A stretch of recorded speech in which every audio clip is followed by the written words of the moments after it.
Hello students, welcome to English Classroom.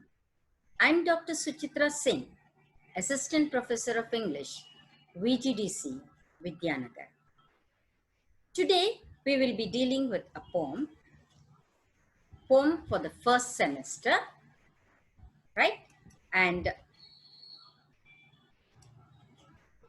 the poem is A Psalm of Life, Semester 1, as prescribed by Osmania University. Now, before we can begin with this poem, let me just show you some pics. First, the question that I would like to ask you is, can you define what life is according to you all? Just ponder for a minute and try to think about what life is according to you all. Right?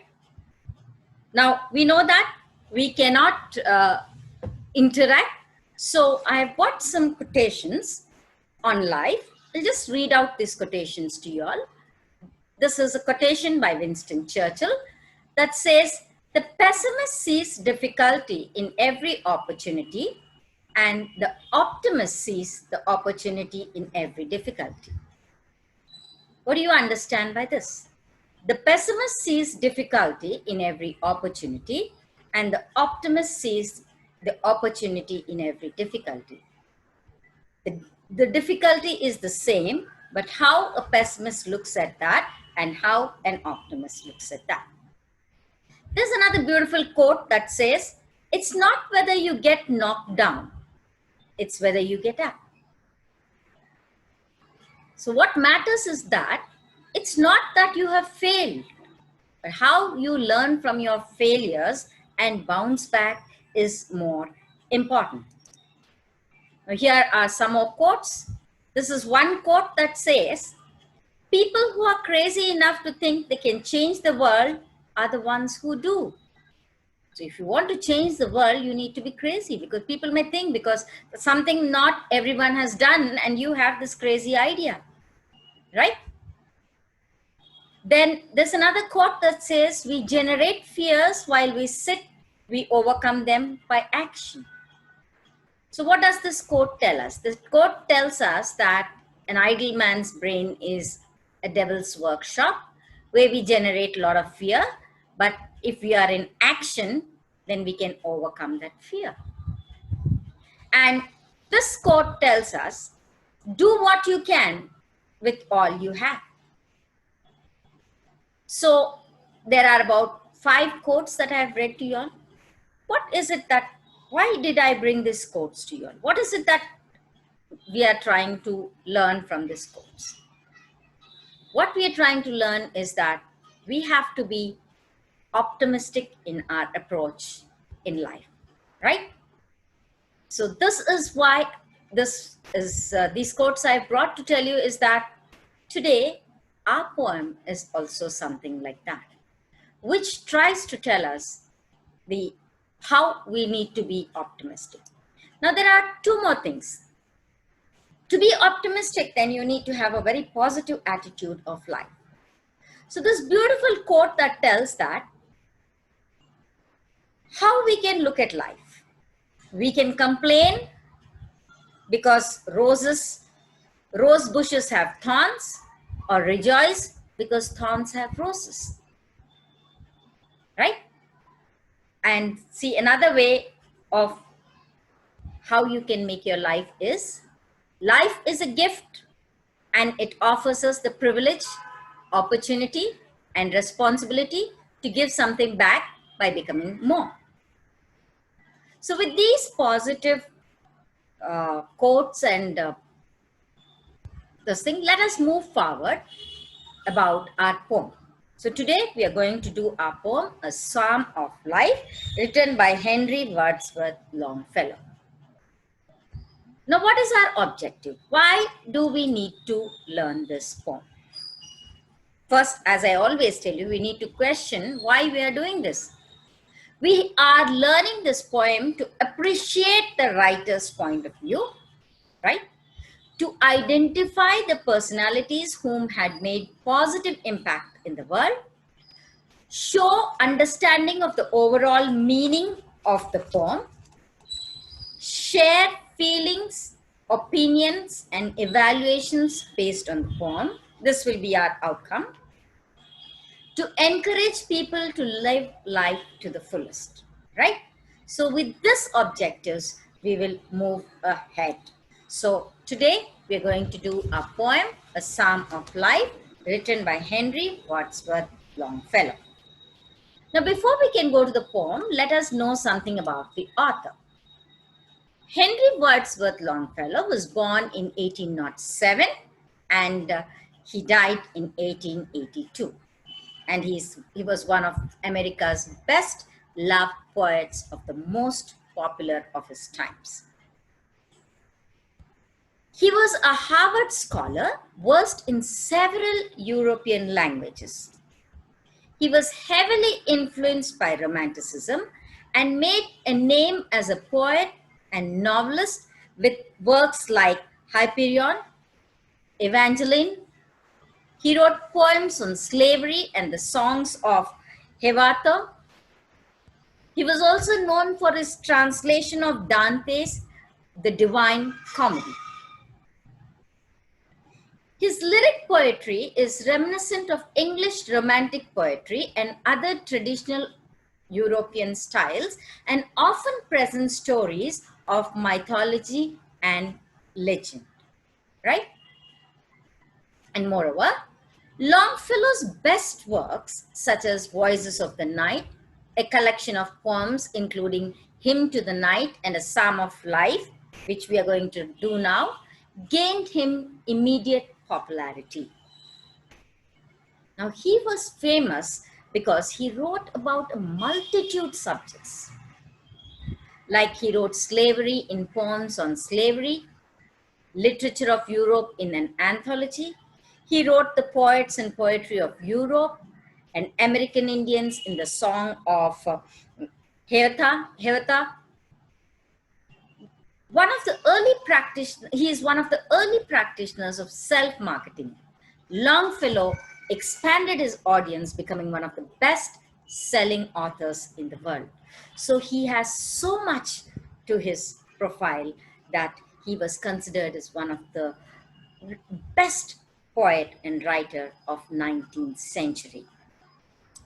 So today we are going to learn his poem, and then through this poem we can understand the mastery that he has over his subject and why he is so renowned poet or writer, right? So let us now know something about, now, not only that, he has a popular appeal. His appeal is mainly due to the natural grace and beauty of his verse, and he's also popular because of his simple themes, the spirit of joy, optimism, and faith in goodness of life that is so characteristic of his poetry. So these qualities that he shows in his poetry, that is of the themes, that is of optimism, that is of joy, of faith, that is what makes him that very popular. In the last 20 years of his life, Longfellow continued to enjoy fame with honors bestowed on him in both Europe and America. Among the admirers of his works were Queen Victoria, Alfred Lord Tennyson, Prime Minister William Gladstone, Walt Whitman, and Oscar Wilde. So look at the fan following that he had. Great people were his fans. That means he had so much of potential as a writer, as a poet, right? So now we'll know something about the poem.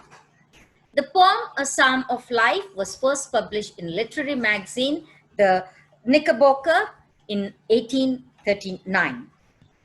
Now, just imagine, the poem was written in 1839, and now we are in 2020. Even today, it has a universal appeal. So look at the greatness of this poet who still appeals and whose poems are still prescribed for us to learn and to be inspired by his works. So the poem is a response it's a sacred song. It's an invocation to mankind to follow the path of righteousness. The poem is a response to the notion that human life is in vain and man made of dust eventually will return to dust. So this is a biblical phrase that was said, and he has contradicted this verse and saying and written this poem. So it strikes at the root of belief that discourages from attempting much, and we are all headed to the grave anyway. So he disagrees with this very notion that we are made of dust and that we eventually should return to dust. So Longfellow described the poem as a transcript of his thoughts and feelings at the time he wrote, of the conviction therein expressed that life is something more than an ideal dream. So this is what he tries to tell in his poem. So now let's get set to listen to this poem, right? So when you're listening, please listen to this poem, concentrate and listen and try to understand what the poet is trying to tell, right? Now let us listen to the poem. I'll share a clip from YouTube, which is from the channel Pearls of Wisdom, right? So you'll listen to the poem and just analyze it, right? While you're listening, try to understand what the poet is trying to tell.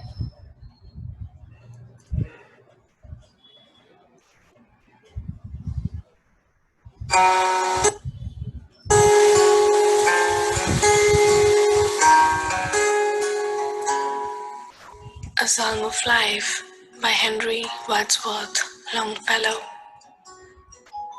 Tell me not in mournful numbers, life is but an empty dream. For the soul is dead that slumbers, and things are not what they seem. Life is real, life is earnest, and the grave is not its goal.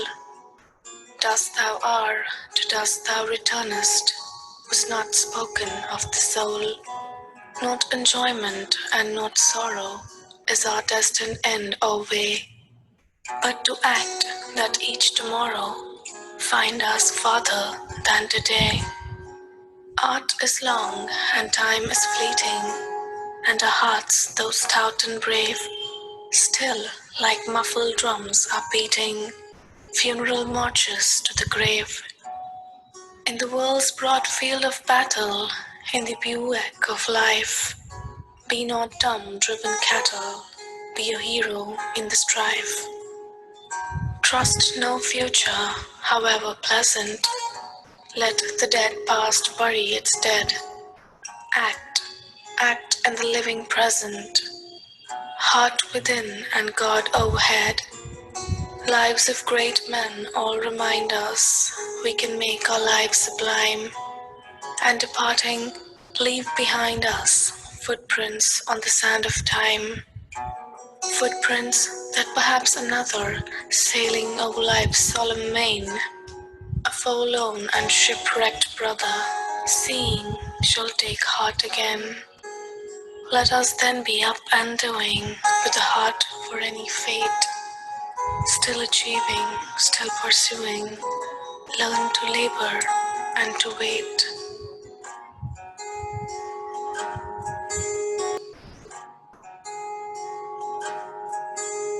So that was the poem that you heard, right? So now we'll get going to understand each stanza, what the poet is trying to tell. So we'll start off. A Psalm of Life by Henry Wadsworth Longfellow. Tell me not in mournful numbers, life is but an empty dream. For the soul is dead that slumbers, and things are not what they seem. Tell me not in mournful numbers, life is but an empty dream. For the soul is dead that slumbers, and things are not what they seem.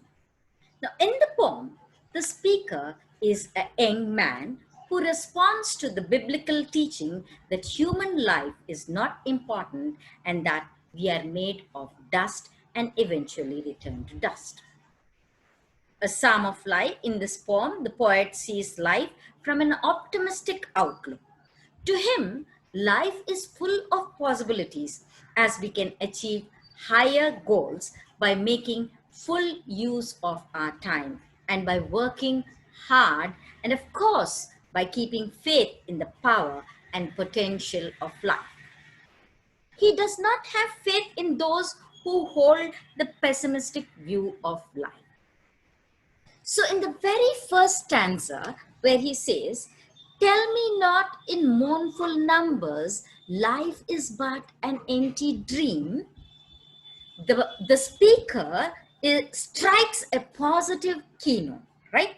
It indicates that the poet is going to give us some instructions on what life actually is and how we should take it. The poet asks us not to tell in sorrowful verse as life is but an empty dream. He does not believe in that saying at all. He does not want to break down the statistics, facts, and numbers of life and tell that life is hollow and that it is meaningless dream. See how beautifully he is trying to say. And he says the speaker does not want to understand the world in that way at all. So, in the very first line, he is striking us and he's telling us, let us not take this pessimistic view, right? Life is not an empty dream. According to the speaker, life has so much to give to us, and we need to travel that dream. So the speaker is making an attempt to fight against the idea that life can be broken down into flat, emotionless numerics, right? He does not want to believe that life can be that worthless, right? So he states that a soul is dead that is able to think the world in that way. For the soul is dead that slumbers and things are not what they seem. If anybody is going to think that life is but an empty dream, then that person's soul is dead. That is what the speaker is trying to say.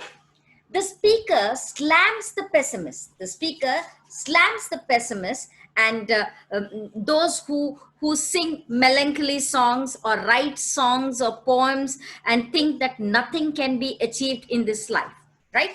He is trying to slam at them and is saying that what they are doing is not right. They cannot lead people into this wrong direction, right? So he says that according to him, a person who spends all his time sleeping is already dead. Without doing anything worthwhile, he is already dead. Such worthless examples of life often misguide others, and that these pessimists are making a big mistake by saying that we come from dust and we have to go into dust. In other words, the speaker slams the pessimists and those who curse life. He says that life is not so shady, life is not so worthless as it looks like, and that it has more potential than what we think. All we need to do is that we have to discover the real essence of life. So, very beautifully, he says, "Tell me not in mournful numbers, life is but an empty dream, for the soul is dead that slumbers, and things are not what they seem." Don't look at life like that. This is what he tries to say. And then in the second stanza, he says that what he's trying to say is that life is real, life is earnest, and the grave is not its goal. "Dust thou art, to dust returnest," was not spoken of the soul. Look at the depth of these lines, how beautifully he says, life is real, life is earnest, and the grave is not its goal. "Dust thou art, to dust returnest," was not spoken of the soul. So the speaker here continues to contradict the pessimist. He exclaims that life is real, life is full of colors, and very enthusiastically supportive of the idea that life is worth living and that it is something real, right? And he believes that there is a reason for us to be born. It is not that we come from dust and we go into the dust. We are born with a reason, right? And then our aim is not to get to the grave. According to the speaker, life is real and serious. It is not baseless, it is not useless, but there is something that we all are born with a purpose in this life, and that we all need to find out what is our purpose and achieve that purpose in our life. To the speaker, grave is not the ultimate goal at all. That is there. Of course, we are born, we will die. But the time between the birth and death is us. And what we make out of it is us, right? So, very beautifully, he says, life is real, life is earnest, and grave is not our goal. Dust thou art, to dust returnest, was not spoken of the soul. So he says that the one who said that dust thou art and dust returnest, right, is wrong. In the sense, born out of dust, we are born out of dust, and that we will go into dust does not make any purpose at all, right?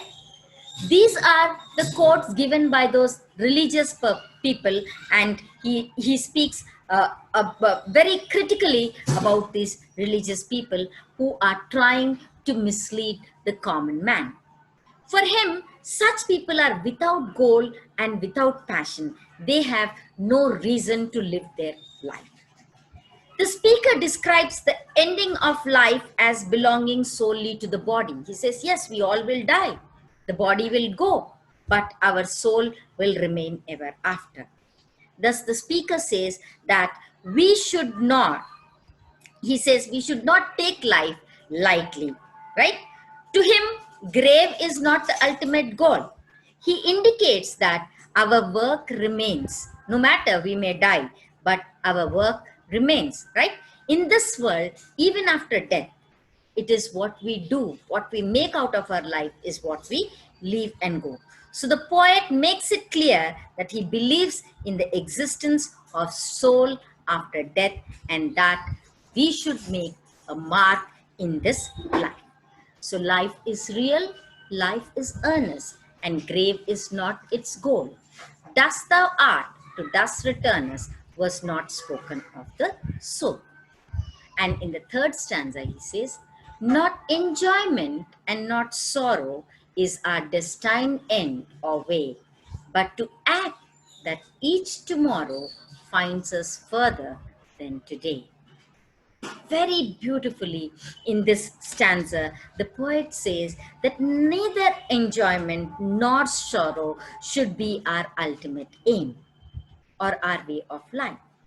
He says that sorrow and joy are a part of life, and we need to balance them both. He says that one's life, one is not throughout sorrowful in his life, nor one can say that I'm going to be happy throughout in my life, right?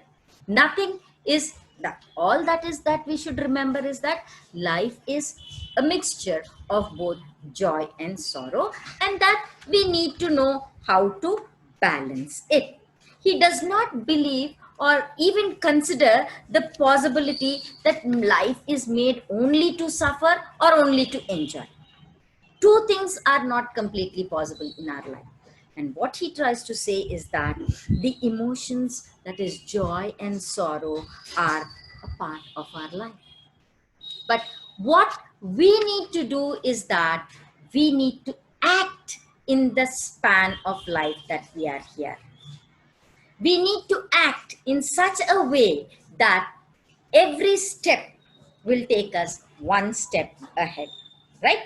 Every step will take us one step ahead. So what he's trying to tell is that act every day. Do something in your life. Every day is valuable for you, and you act in such a way that each tomorrow will take you one step ahead. Look at that image that I have put, that every tomorrow will take you to your progress. So what he says is that not enjoyment and not sorrow is our destined end or way, but to act that each tomorrow find us further than today. And then in the next stanza, he tells us that art is long and time is fleeting, and our hearts, thou, stout and brave, still like muffled drums, are beating funeral marches to the grave. See how he says over here? He says, art is long and time is fleeting, and our hearts, though stout and brave, still like muffled drums, are beating funeral marches to the grave. Now, in this stanza, the poet says that we have come into this world with a bigger purpose, and that each passing day, the time is fleeting. We are moving towards our grave. No doubt, death is inevitable, right? We are here for a short span of time. Birth and death is inevitable. But the time between the birth and death is ours. He knows that our purpose is big. Art is long, and that we must be stout and brave, even though every day that passes away takes us nearer to our death. We should not concentrate on that. What we have to concentrate is on our act, what we are going to do in this stipulated time from our birth to the death. Very beautifully, the poet compares the situation of our heart to the beating of drums, right? That funeral marches to the grave, right? So how he compares this very beautifully, he tries to bring these lines. And here the speaker says that through these lines, he say what the speaker is trying to tell us is that no doubt every day, one day of our life is being cut off, and time is short, right? And that is the reason, since we know that when we are born, we are going to die. We do not know when we are going to die, but whatever time we have, that's a small time for us to make an impact, right? So live your life to the fullest, right? Instead of wasting your thoughts on death, right? What will happen now in this COVID times also? What will happen? Will I die? Will I do that? Make use of every moment, and that is what we are doing. We're making use of every moment over here. So in the sense, he tells us not to embrace death without achieving or accomplishing anything in life. Though we know that death is inevitable, let us not embrace death without achieving something. You know, this is very beautiful example for the present time. Many of them are living in fear during this COVID-19 times, right? They're saying, what will happen to us? What will happen if we are attacked? Are we going to die? Are we going to be? Let us not think about that. We do not know whether we are going to survive, whether we are going to die, but let us make every moment, let us put a mark on this and move ahead. Let us do something worthwhile every day so that somebody can remember us for what we have done in our lives. So very beautifully, the poet is trying to tell us in this stanza. He says that art is long and time is fleeting, and our hearts, though stout and brave, still like muffled drums, are beating funeral marches to the grave. So what he says is that let us not concentrate on death and waste our time. Let us concentrate on the activity that we are going to do to make a difference in this world. And then he says, very beautifully, he says that in the world's broad field of battle, in the bivouac of life, be not like dump-driven cattle, be a hero in the strife. Once again, I will repeat. In the world's broad field of battle, in the bivouac of life, be not like dump-driven cattle, be a hero in the strife. Very beautifully, the poet here, expands the idea that one must make something of one's life while it is possible, right?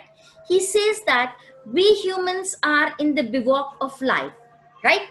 He compares our life to that of a battlefield, right? He says that like how the soldier in a battlefield, though he is in the face of death, does not bother about death, but whatever moments, you know, he knows that any moment he can die, but the little moment that he has life, he wants to make something out of his life. He wants to fight for his country. He wants to make a difference to his country by not giving up.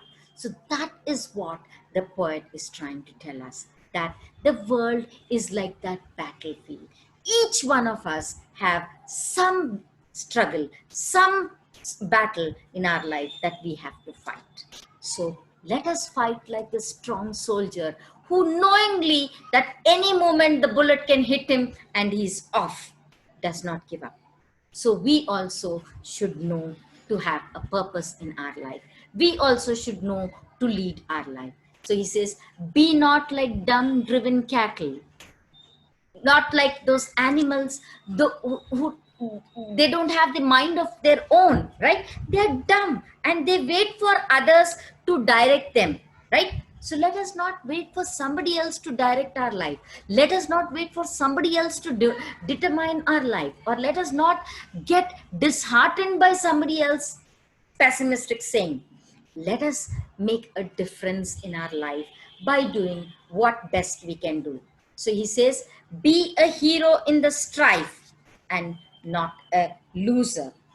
So this is in your hands, that you can be a hero. So he says that we should not be slaves of circumstances. Let us not be slaves of circumstances. Instead, be a hero in the strife. He urges us to fight out the battle of life bravely and win. In other words, he wishes us to be successful in life by following the right path. See how beautifully the poet is inspiring us. He's asking us that no doubt life is not that beautiful. No doubt we face lots of problems in our life, but then be not like the dump-driven cattle. Be a hero in the strife and learn to face the battles like the soldier who knows that he can anytime die. But he is not bothered about his death. He is only bothered about, no matter what is the circumstances, as long as I can breathe, I will do my act and leave this world. So that is what the poet is trying to tell us. Do your act, give your best till you die, right? So in the world's broad field of battle, in the bivouac of life, be not like dump-driven cattle, be a hero in the strife. And then further he says, trust no future, however pleasant. Let the dead past bury its dead. Act, act in the living present, heart within and God overhead. Look at these beautiful lines. He says, trust no future, however pleasant. Let the dead past bury its dead. Act and act in the living present, heart within and God overhead. So in this stanza, the poet reminds me of a very beautiful quote that says, learn from the past, live in the present, and hope for the future. But the last hope for the future, he makes a twist. And the poet, he says, no matter however pleasant your future is, right? He says, don't believe your future. Don't believe that it is going to be a happy ending ever after. Don't you think that the present COVID-19 times are one that supports these lines? A person who has written this poem in 18th century, even today it is universally accepted. Big companies who never dreamt that they will be in doldrums today, because of COVID-19, are in doldrums. Many companies are shutting down. Many people have lost their jobs who never even dreamt that they would see such situations. So the speaker here is trying to tell us, trust no future, however pleasant it is. And he also tells us, no matter how bad your past might be, however grim it might have been, no doubt you must have lost your dear ones in your past, but do not keep your past holding with you. Bury your past, right? And what you need to do is that live in the present, because present is all that matters, right? So what we should do, let us not worry about COVID-19, whether we are going to get it or whether we are going to die or whether what is going to happen. Today we are alive, today we are healthy. Let us enjoy this moment. Let us act on this moment. So the poet makes a slight twist and tells that one should not trust this future, however pleasant and rosy it may seem, and forget to act in the present. He says, don't forget to act in the present, thinking that your future is settled. Nothing is settled. Anything can happen in our life. So we should be ready for everything. So we should be working every minute in our life, right? He says that living in the present is what matters, and that our past also must remain where it is. Bury it. Forget the past. Start anew. Every day should take you one step further, right? Only then we can move ahead. The aim is not to lose our grip today. He says, don't lose your grip today, and act in such a way that with your total heart, right, with your full dedication, you give your best every day, believing that God is over you.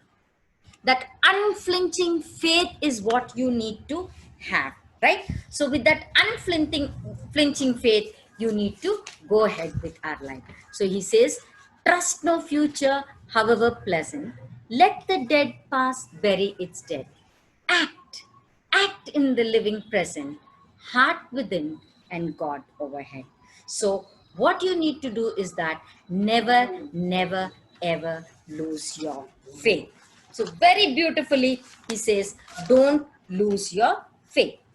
And then in the next stanza, he tries to say, lives of great men all remind us we can make our lives sublime, and, departing leave behind us footprints on the sands of time. See how beautifully he tries to tell here, lives of great men all remind us we can make our life sublime, and departing leave behind us footprints on the sands of time. The poet says that the lives of great people remind us that nothing is impossible. They have left their footprints in the sand of time, right? Their examples tell us that we too can achieve something in our life, right? And that nothing is impossible. If they could have done something, they tell us that you too can do something. So they stand as an example to us. Now it is for us also to do the same. We too should work out, achieve successfully, leave a mark in this life so that we can be an inspiration to others. And so the speaker beautifully inspires each one of us to leave a legacy that is worth something.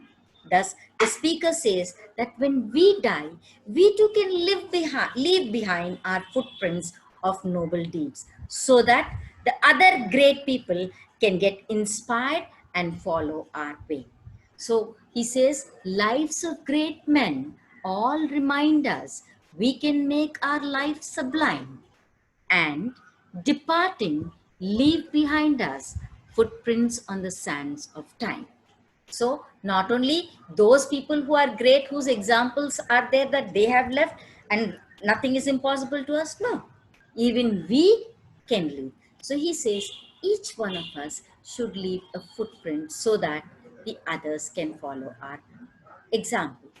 That worthwhile our life should be. Let us not live a worthless life. Let us leave something to the world that they can learn from us. With our work, with the way we live, with our principles, with our integrity, we can leave an example, maybe to our children, maybe to our neighbors, maybe I can be an inspiration to my students. So let us all work in this angle, right? And then further says, footprints that perhaps another sailing, perhaps another sailing over life's solemn main, a forlorn and shipwrecked brother, seeing shall take heart again. What he says, footprints that perhaps another, sailing over life's solemn main, a forlorn and shipwrecked brother, seeing shall take heart again. Now, in this stanza, the poet continues the same theme of leaving footprints to inspire others. He says, someday we can be an inspiration to a dejected sailor who is caught in a hopeless shipwreck, right? Over the large ocean, right?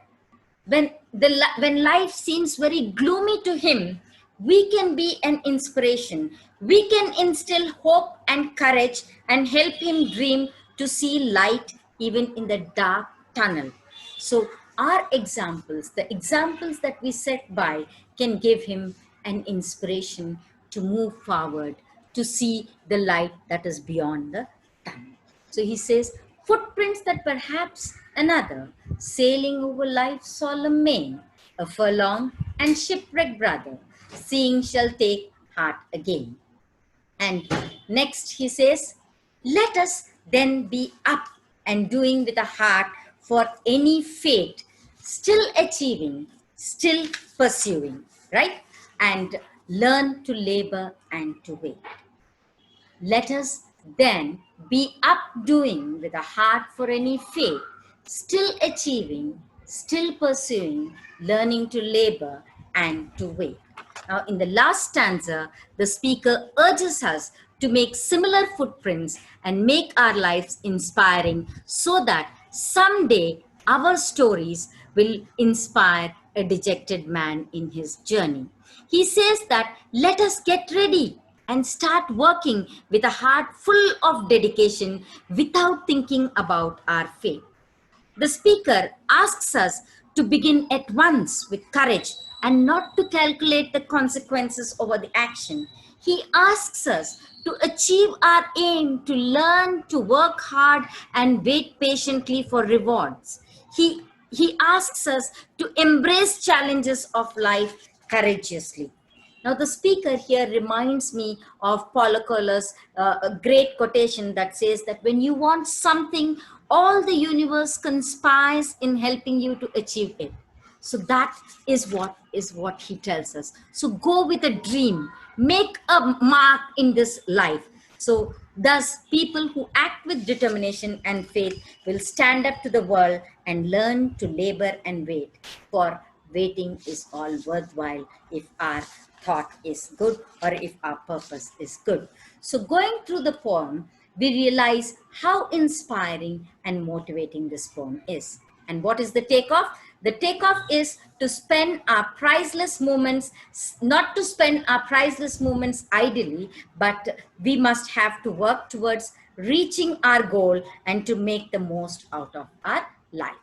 And before I can end, I would like to tell about an inspiring story about Srikant Bolla. He comes from a small village in Andhra Pradesh. He was born blind, and the villagers told his parents to throw him to die, but the parents did not do that.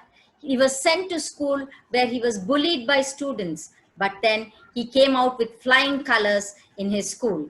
And in his intermediate, he wanted to do MPC, but the government did not say that, but because he was differently abled person, he was not permitted. He went to High Court, fought the case, did his MPC, wanted to do IIT. The Indian IIT Institute did not give him permission. He went abroad, they gave him permission, he did MIT. Today he is the owner of 50 crore company, that is Boland Company. So see, he did not give up to the fate saying, God has made me blind, I will live like this and I will die like this. He did what he tried to say was that, no, I am not going to do like this. And so he tried to say that this is not my life. So the images are, this is what the poem is all about, and the images are from Google, right? So go through this poem and make your life worthwhile, right? So with this, I think I have made it very clear to y'all, right? Thank you very much for listening to me, and read the poem, answer the questions, right? And once you finish that, if you have any doubts, you can contact me in the group. So stay safe and do not go out. And if at all, if you have to go out, wear your mask and then venture out. Thank you very much.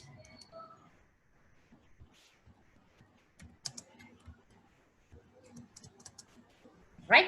Thank you so much for listening to me. Have a nice day.